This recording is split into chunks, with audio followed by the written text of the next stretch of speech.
पहले दिन की भांति आज फिर अपन उस चर्चा को आगे बढ़ाएंगे जो सदाचार तक पहुंचेगी और शुद्ध उच्चार से प्रारंभ होगी। 4 साल पहले की घटना, जब गुरुदेव के साथ हम सभी चातुर्मास खजुराहो में कर रहे थे सन 2018 में। एक दिन 2 दिन ही हुए थे खजुराहो में पहुंचे हुए, और आप लोगों को ज्ञात होगा कि खजुराहो विदेशी सैलानी आने का सबसे बड़ा एक पर्यटक केंद्र है मध्य प्रदेश का। तो विदेशी सैलानी वहां पर आते थे। 2-3 दिन हुए थे हम लोग को पहुंचे हुए, कुछ स्पेनिश लोग वहां पर पहुंचे थे जो स्पेन से आए हुए थे। और क्या होता है कि हम लोगों ने सुन रखा था गाइड के माध्यम से कि यहाँ पर कुछ ऐसे सेंट्स हैं, ऐसे कुछ संत हैं जो कुछ अपने तन पर वस्त्र नहीं रहते हैं। तो सोचा कि ऐसा भी संभव है क्या? वहां की जो प्रतिमाओं को देखकर, निरालों की प्रतिमाओं को देखकर उनको लगा शायद ऐसे जीवित लोग भी हुआ करते हैं। प्रतिमाओं को देखकर लगता होगा कि हाँ ऐसा भी होगा कभी पहले, लेकिन आज भी ऐसा संभव है। तो गाइड से बोलते हैं हालांकि उन्होंने अपनी स्पेनिश भाषा में बोला होगा। तो गाइड ने कहा कि हाँ ठीक, आप ले सकते हैं। गुरुदेव पहले माले पे बैठे थे, आपको ज्ञात हो जो खजुराहो गए होंगे। इन्हें भक्ति का समय था, हम लोग भी वहीं पर मौजूद थे। तो फिर क्या होता है कि वो 8-10 सैलानी जो स्पेन से आए हुए थे ऊपर आए देखने के लिए। तो एक कौतुक का विषय था कि ऐसा भी वेश रखने वाला एक इंसान धरती पर होता होगा क्या। तो बस वहां पर जाके वो आकर बस बैठ गए। बड़ा कमरा था गुरुदेव का, शायद भी खड़े हुए थे। तो अब चूंकि वो स्पेन से आए हुए हैं, वहाँ के जो प्रबंधक लोग थे उन्होंने सोचा कि चूंकि बात करने के लिए कुछ बीच का बाइलिंगुअल चाहिए हो, यानी जो भाषा जिसको बोलते हैं। तो किसी ने सोचा कि हाँ इनको इंग्लिश अच्छी आती है, एक भी ब्रह्मचारी जो उनको आगे कर दिया, इनको इंग्लिश आती थी। तो ब्रह्मचारी जी ने पहले तो मुझसे उनका परिचय पूछा, तो गाइड ने बता दिया, वो कुछ नहीं बोले। फिर उसके बाद इंग्लिश में बोलते रहे, गुरुदेव के बारे में बताया उन्होंने, गुरुदेव की चर्या, उनका आचरण, उनकी तपस्या, उनकी साधना, सबके बारे में मैंने बताया।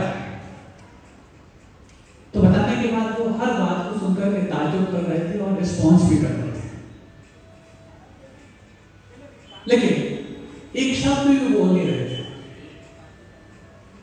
अब जब ऐसा हुआ तो फिर जो कर्मचारी थे उन्होंने मुझसे कहा, आपको कुछ नहीं पूछना हो गुरुदेव से तो आप पूछ सकते हैं। तो शांत रहे। तो जब बात ऐसी चली तो गाइड से पूछा कर्मचारी ने, इनके मन में कोई जिज्ञासा नहीं है क्या? बोले है, बहुत सारे हैं। तो फिर बोल क्यों नहीं रहे? कर्मचारी ने गाइड से इंग्लिश में बोला ऐसा। तो उस गाइड ने बताया, स्पेनिश लोग हैं जो इंग्लिश सुन तो सकते हैं लेकिन बोलते नहीं है। क्यों? इनको इंग्लिश पूरी समझ में आती है लेकिन इंग्लिश का उच्चारण अपने मुख से करने में अपनी तौहीन समझते हैं। इनको अपनी भाषा के प्रति इतना गौरव है कि गुरुदेव जैसे महान तपस्वी को देख करके अपनी भाषा को भूलना नहीं चाहते।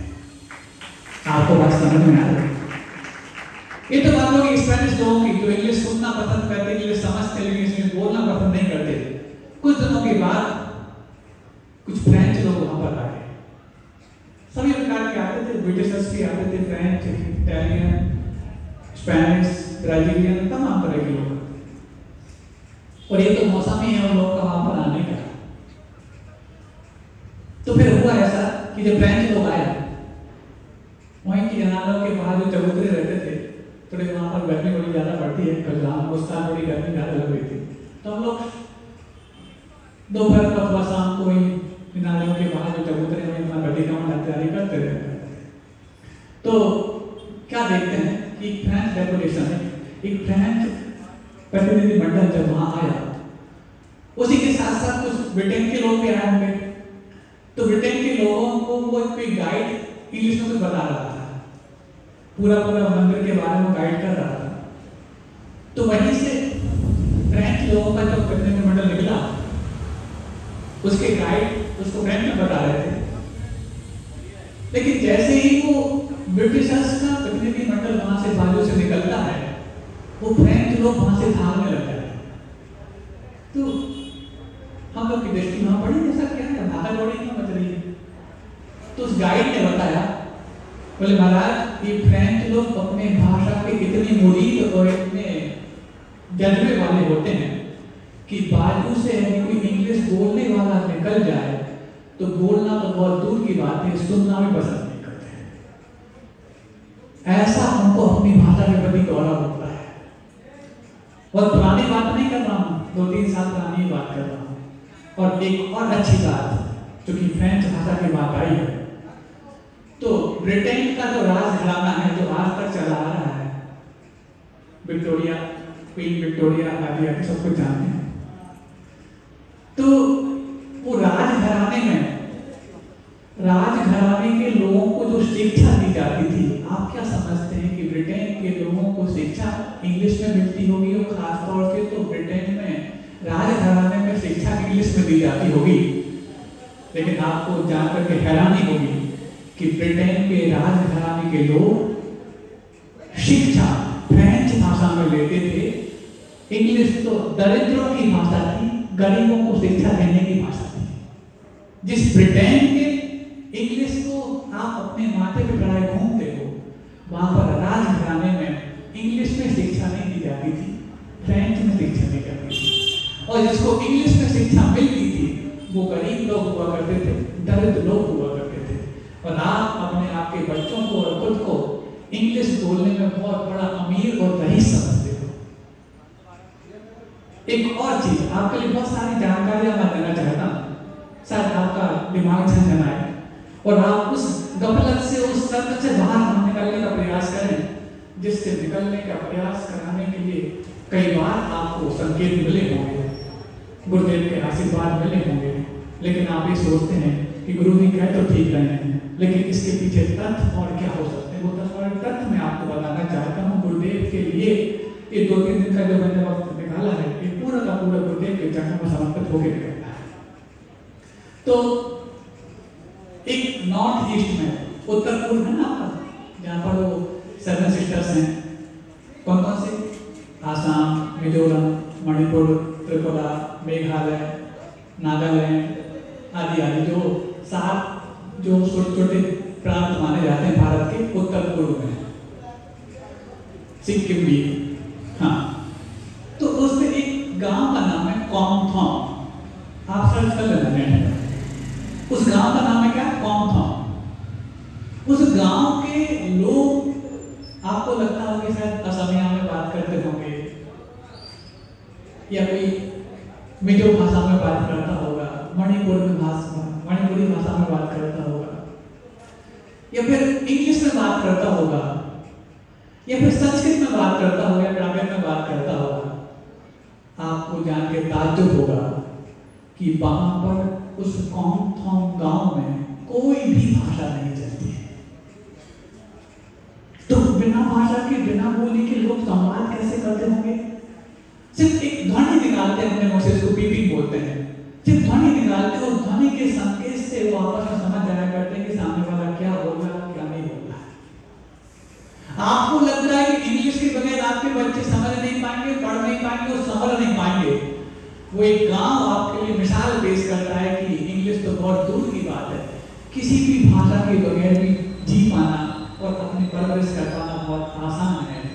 जब ध्वनि मात्र से काम चल सकता है तो क्या हिंदी से काम नहीं चलता है? बात आपको जब लगती है, समझ में आती है, तो आपके अंतर को जोड़ करनी चाहिए। और आगे सुनो, भारत के 77% लोग हिंदी समझते हैं, हिंदी जानते हैं। और आप ये समझ लीजिए कि दुनिया में 55 से 65% लोग हिंदी को समझना चाहते हैं। कितने परसेंट लोग? लगभग 70 करोड़ आबादी दुनिया भर की, नहीं 70 करोड़ नहीं, हाँ 70 करोड़ आबादी लगभग दुनिया भर की, भारत के अलावा, हिंदी जानती है। पर आपको क्या लगता है कि हमने हिंदी पढ़ ली है तो बाहर हम सर्वाइव नहीं कर पाएंगे, बाहर हम ठिकाने पे नहीं पहुंच पाएंगे? ठिकाने की जहां तक बात है, अमेरिका की बात बता दूं मैं आपको। अमेरिका में कोई परिचित व्यक्ति अपने देश के परिचित व्यक्ति से हिंदी में बतिया रहा था, और बतियाते बतियाते जब वो अमेरिका की सड़कों पर जा रहा था हिंदी में बतियाते हुए, तो एक महिला जो भारतीय थी, उनकी बात को सुनकर के उनके पीछे लग गई, पीछे हो गई, कई किलोमीटर दूर तक पहुंच गई। उसको ये होश ही नहीं रहा कि मुझे जाना कहाँ था, मैं कहाँ पहुंच गई। इसको बोलते हैं अपनी भाषा के प्रति आकर्षण, जो खिंची चली गई अपने देश के लोगों की हिंदी भाषा में बात करते वक्त। और आप चाहते हो कि आप अपनों को यदि अपनी ओर आकर्षित करना चाहते हैं तो इंग्लिश अच्छी बोलना सीख जाए। आप उन जड़ों को खोखला करना चाह रहे हो जिस जड़ों को सीखने पर आपको आजादी मिली है, जिस हिंदी ने स्वदेशी आंदोलन की नींव रखी है। आप उस स्वदेशी आंदोलन की नींव को हिलाना चाह रहे हो अंग्रेजी की गुलामी के कारण। तो जो महिला अपनी भाषा के आकर्षण में इतनी दूर तक खींची चली गई, और आप चाहते हो कि आपके बच्चे जो अब्रॉड आपके द्वारा भेज दिए जा रहे हैं वो इंग्लिश की भाषा के कारण वापस लौट करके आएंगे, बहुत बड़े कठिनाई होगा। आप सिर्फ अपनी भाषा को नहीं बेच रहे हो, आप अपने भरोसे को बेच रहे हो, क्योंकि भाषा भरोसे का नाम है, भाषा विश्वास का नाम है, भाषा उम्मीद का नाम है। और यदि ऐसा नहीं होता तो प्रत्येक दुकानदार, प्रत्येक कंपनी अपने सेल्समैन के लिए ग्राहकों की भाषा आती है कि नहीं, इंटरव्यू के वक्त ये बात ना पूछती। क्यों? यदि आप ग्राहक की भाषा में नहीं बोल सकते हैं तो ग्राहक को क्या बेच सकते हो? ग्राहक को आप विश्वास में लेते हो, तब जाकर के वो आपके लिए कुछ देता है। लेकिन विश्वास जिस भाषा पे आप करने जा रहे हो वो आपको भरोसा दिलाने देंगे। और सुनिए, आपको लगता होगा कि आप अपने जीवन में उस भाषा के कटघरे में जाके खड़े हो गए हो, जिस कटघरे में पहुंचने के पश्चात आपको वापस लौट पाना शायद मुश्किल हो जाएगा। इसलिए इंग्लिश सबसे आपको आसान चीज लगती है। बच्चों को यदि आप इंग्लिश के माध्यम से पढ़ाना चाहते हो। इंग्लिश भाषा के रूप में मेरा कोई विरोध नहीं है, लेकिन इंग्लिश माध्यम से मेरा विरोध है। क्यों? माध्यम वो होता है जहां से एक वस्तु दूसरे स्थान तक पहुंच सकती है, एक स्थान से दूसरे स्थान तक जा सकती है। बात आपको समझ में आ रही है बेटी? सब सुन रहे हैं ना कि सो रहे हैं? सोए तो अभी तक थे, अब जानने की पहल कर रहे हैं। तो आपको लगता है कि शायद आपके बच्चे इंग्लिश माध्यम में अच्छे से पढ़ पाएंगे? माध्यम तो वो होता है जो किसी वस्तु को एक स्थान से दूसरे स्थान तक पहुंचाने में मदद करता है। यदि आप शिक्षा हो, चाहे भाव हो, चाहे संस्कार हो, चाहे विभंगिमा हो, उसको एक स्थान से दूसरे स्थान तक पहुंचाना चाहते हो तो उसके अनुसार उसका माध्यम होना आवश्यक है। क्या निर्वात, जिसको आप वैक्यूम बोलते हो, वैक्यूम में कोई चीज यहाँ से वहां ट्रेवल कर सकती है? क्या वैक्यूम क्रिएट करने के बाद कोई ध्वनि यहाँ से वहां पहुंच पाती है? क्या वैक्यूम क्रिएट करने के बाद कोई प्रकाश यहाँ से वहां पहुंच सकता है? प्रकाश तो भले ही पहुंच जाए, क्या कोई तरंग यहाँ से वहां पहुंच सकती है? क्या कोई वेव यहाँ से वहां पहुंच सकती है?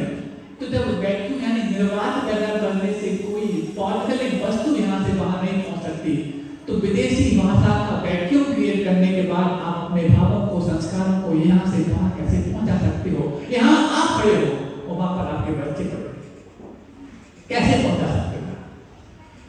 यदि कुछ बच्चे जो साइंस पढ़े हुए यहाँ बैठे हो, उन्होंने कहीं मैथ्स पढ़ा हो, मैथ्स पढ़ा आपने 10वीं तक तो सबने पढ़ा होगा। यदि आपको हल्का हल्का सा याद आ रहा हो, क्या याद आ रहा हो?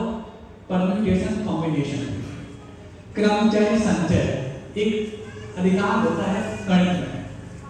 तो उसका फॉर्मूला यदि आपको हल्का सा धुंधला सा याद हो तो फैक्टोरियल NCR n-r आदि आदि आप पढ़े होंगे। ये तो एक फॉर्मूला हो गया, उसमें बताया मैं जाता मैं आपको भाव में बताना चाहता हूँ कि कोई भी जो शब्द है, उस शब्दों के कोई भी जो अक्षर है, उस अक्षर के माध्यम से आप कितने से ज्यादा विकल्प तैयार कर सकते हो, यानी कितने से ज्यादा शब्द तैयार कर सकते हो। तो जिस भाषा के पास कुछ 26 अक्षर हैं, ए से लेकर Z तक, उससे कितने शब्दों का निर्माण होगा आप सोचिए। और जिस भाषा के पास कम से कम 48 और 52 तक अक्षर हैं, उस भाषा से कितने शब्दों का निर्माण होगा? आपको लगता है कि 26 दूनी 52 होते हैं, तो जिस इंग्लिश में यदि इतने शब्द बन सकते हैं तो हिंदी में उससे दुगने बन जाएंगे? ऐसा नहीं, उतने टाइम गुणित होकर के मल्टीप्लाई होकर सामने आएंगे। अब एक जो समस्या आपके घर में पैदा हो गई है, अक्सर आप वो समस्या सालों के बाद लेकर के भी आते हैं। क्या महाराज बच्चे सुनते ही नहीं है? तो क्या बच्चे बहरे हुए आपके? सुनते नहीं तो काम का इलाज कराओ। नहीं महाराज सुनते नहीं है, इसका मतलब ये नहीं है कि उनका कान खराब है। तो फिर क्या है महाराज? वो मानते ही नहीं है, तो आप क्या बनवाना चाहते हो? महाराज वो घर में जब मेहमान आते हैं, घर में बड़े लोग आते हैं, उनको तो ठीक, हम लोग तो फिर भी ठीक है, लेकिन उनकी रिस्पेक्ट ही नहीं करते। और हम इतने बड़े बड़े संस्कार वैली पब्लिक स्कूल जैसे स्कूलों को पढ़ाते हैं। यहाँ का नहीं सारे नाम, कहीं और का नाम है, यहाँ भी एक संस्कार वैली नहीं है, होगा संस्कार नाम से एक किसी स्थान का नाम हम जब वहां थे तो वहां पर एक संस्कार वैली पब्लिक स्कूल था। तो वहां के बच्चे पढ़कर आए महाराज जी, कहाँ पढ़ते हो? महाराज जी आया संस्कार वैली पब्लिक स्कूल। बहुत अच्छा, संस्कार वैली का मतलब समझते हो? हाँ महाराज जी, संस्कार का मतलब समझते हो? या महाराज जी क्या होता है? मैनर्स। अच्छा बहुत अच्छी बात है, मैनर्स के मायने क्या होते हैं? क्या आपके स्कूल में संस्कार सिखाए जाते हैं? हाँ महाराज जी बहुत सारे सिखाए जाते हैं। और सुनना संस्कार की परिभाषा, बहुत सारे सिखाए जाते हैं। क्या सिखाया जाता है? महाराज हमारे स्कूल में हॉर्स राइडिंग सिखाई जाती है, स्विमिंग सिखाई जाती है, और क्या सिखाई जाती है? और क्या गोल्फ सिखाया जाता है, और क्या सिखाया जाता है? मतलब जूडो सिखाए जाते हैं, कराटे सिखाए जाते हैं। मतलब अदर एक्टिविटीज का नाम आपके बच्चे संस्कार समझते हैं। इन्हीं संस्कारों के लिए आप संस्कार वैली पब्लिक स्कूल अथवा ऐसे संस्कार के नाम से चलने वाले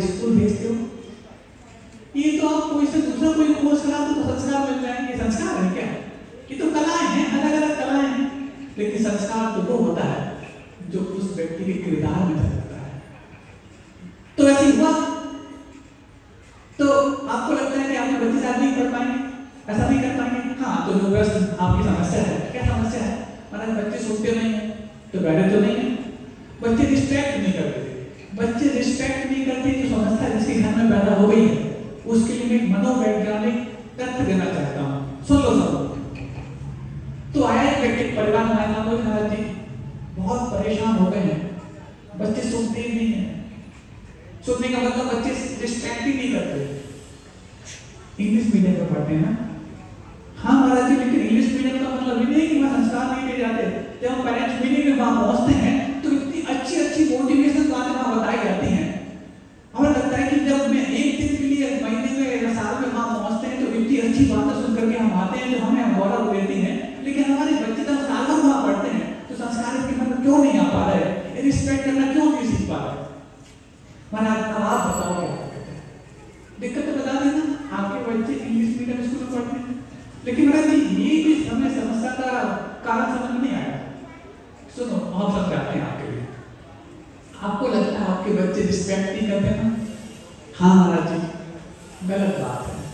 बच्चे इररिस्पेक्टेबल नहीं हुए हैं, या बच्चे रिस्पेक्ट करना भूल नहीं गए हैं। नहीं महाराज जी, बिल्कुल नहीं करते। जब घर में मेहमान आते हैं तो ऐसे मिलत जैसे बातें करते हैं, हम लोग को शर्म आती है। हमने कहा ना बच्चे रिस्पेक्ट करना नहीं भूले हैं। महाराज हम समझ नहीं पा रहे, आपका समझाना चाह रहा हूँ। समझ पा रहे आप लोग? नहीं समझ पा रहे? समझो। चलो, बच्चों को रिस्पेक्ट बिल्कुल नहीं भुलाई गई है। होता क्या है, वो एक रिस्पेक्ट के वर्ड से कई सारे रिस्पेक्टेबल व्यक्तियों को हाँकते हैं। इसको और आसान करता हूं मैं। एक जो आदर्शसूचक शब्द है, उस आदर्शसूचक शब्द से जिसको वो आदर के योग्य बनाया गया है उसको जब बोलता है तब तो उसको लगता है आदर। लेकिन जब वो उससे विशेष आदर वाला व्यक्ति को उसी शब्द से हाँकता है तो उसको लगता है अनादर। कैसे? सुनो, कई सारे शब्द, जैसे मान लो आंटी, अंकल। अब अंकल का मतलब उस बच्चे के भाई, उसका नाम अंकल होता है। और पापा के छोटे भाई घर में रहते हैं तो पापा के छोटे भाई जब घर में रहते हैं तो जैसे पापा से लाड करता है उससे ज्यादा वो पापा का लाड करता है। तो अंकल का मतलब जिसके दिमाग में ही घुसा है कि अंकल का मतलब चाचा होता है, और चाचा भी कभी गोद में चढ़ जाते, कभी कंधे पे बैठ जाते, कभी सर पे बैठ जाते, कभी चाचा तो अपने घर में है। तो अंकल शब्द का उसके अंदर भाव ये फीट हो गया, फिट हो गया है कि नहीं, जिससे हम मस्ती कर सकते हैं, कुछ भी कर सकते हैं, उसका नाम अंकल होता है। अब उस अंकल को आपने क्या बताया कि अंकल का मतलब चाचा भी होता है। लेकिन जो घर में मामा आते हैं उनको भी अंकल बोलते हैं, जो फूफा आते हैं उनको भी अंकल बोलते हैं। तो एक शब्द का मीनिंग जो उसके दिमाग में बैठा रखा है उसने, उसी मीनिंग के हिसाब से जब दूसरे अंकल से मिलता है तो वैसे वो ट्रीट करता है, उनकी सर पे बैठने का प्रयास करता है, उनके भी कंधे पे बैठने का प्रयास करता है। तो मामा तो फिर भी सहन कर लेते हैं, लेकिन अब फूफा की बात आती है तो फूफा क्या बोलते हैं, कैसे बैठना है ऐसे बच्चे के पास, इतना सिखाया। मतलब चाचा, मामा, फूफा अथवा और भी कोई रिश्तेदार जो अंकल के शब्द के द्वारा हाँके जाते हैं आपके यहाँ, हाँकना बोल रहा हूं मैं। एक ही शब्द से जब कई सारे रिश्तों को आप हाँकते हो तो जिस रिश्ते के योग वो शब्द है उसको तो अच्छा लगता है, और जिस रिश्ते के योग उसकी भावनाएं पूरी नहीं हो पाती उसको रिश्ते आदर लगता है। इसमें कारण क्या हो गया, उसके पास उस शब्द का उचित शब्द उसके पास मौजूद नहीं है, उस भाव का उचित शब्द उसके पास मौजूद नहीं है। अब यहाँ पर हर रिश्ते के लिए अलग अलग शब्द है। चाचा के प्रति अलग, मामा, फूफा और भी जो आपके शब्द हो सकते हैं रिश्तों के, हर शब्द के भाव उसके लिए हिंदी में अलग अलग विराजे गए हैं, अलग अलग प्रवेश कराए गए हैं। अब ऐसे में जब मामा हिंदी में बोलता है तो मामा के प्रति कैसे भाव रखना है इसको अपनी मम्मी ने सिखाया है। जब वो फूफा शब्द बोलता है तो फूफा के प्रति कैसे आदर करना है ये उसके घर में पढ़ाया गया है। चाचा से कैसे आत्मीयता रखनी है उसको पता है। लेकिन जब एक ही शब्द, क्योंकि जिस भाषा के पास शब्दों की कंगाली है, कारण ये है कि उस अक्षर कम पड़ गए, कुल 26 अक्षर को हाँकना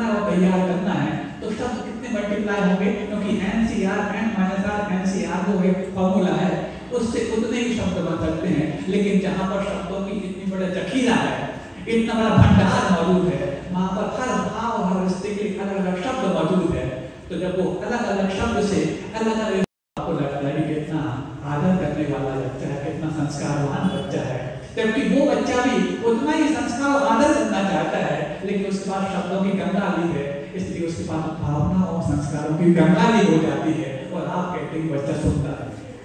बात समझ में आई? ये आपकी इस प्रकार की कंगाली के लिए आपकी भाषा का कारण कर रही है।